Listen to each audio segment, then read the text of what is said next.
And in doing so, an appetite arises. The specific appetite to sequester beauty off behind procurement devices and systems. It's an appetite that awakens within soul whenever soul encounters something that it considers dear. We exist in a field where beauty is absurdly scarce. Perhaps that's how it's meant to be all along. This emotion burns, and this desire burns within us, and it burns within us with a intense sort of fervor.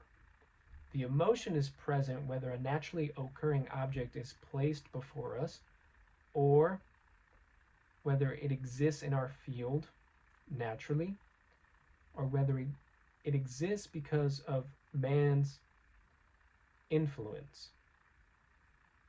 Psyche feels this urge about some of our closest loves, those not too often occurring special dreams we have, and some of our fondest memories.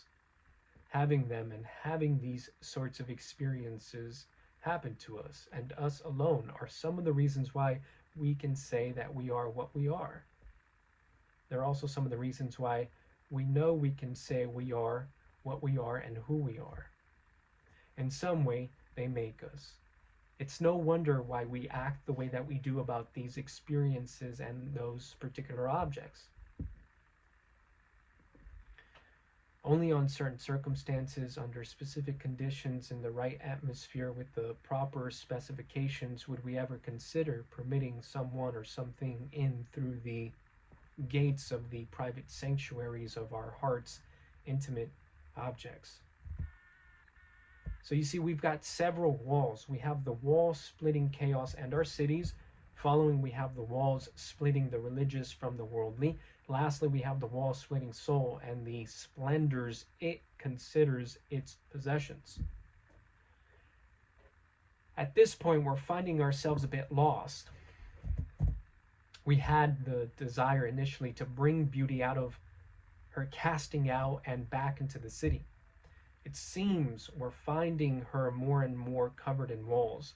Perhaps more importantly, it would appear to us that beauty desires protective enclosure. Are we to conclude that psyche necessitates reclusion with beauty? If soul is adamant about procuring beauty with its structures, would that mean that lowering the bridges to allow access to the gates be a betrayal of soul's own desires? Would that in turn mean that psyche's wish to, or rather our wish to, bring back beauty to all the day-to-day activities of the city would end up in a deterioration of beauty? Is popularizing beauty ushering in the destruction of beauty and dooming psyche along the way? Are we not to shield those scarce moments that soothe our souls, as opposed to dispense with them cheaply?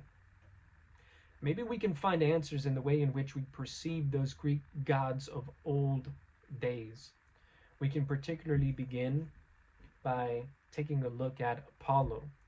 His figure resembles civility rather than brute nature.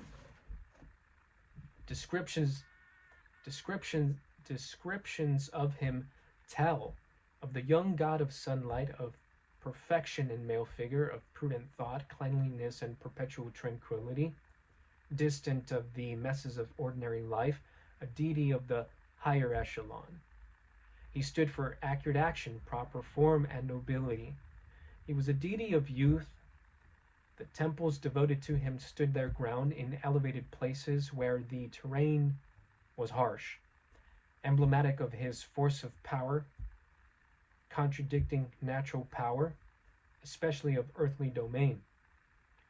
In our Western societies, Apollo is directly linked to being the patron god of the arts, medicine, and the sciences. Ideas of beauty structured around Apollo reigned superior all throughout our Western culture.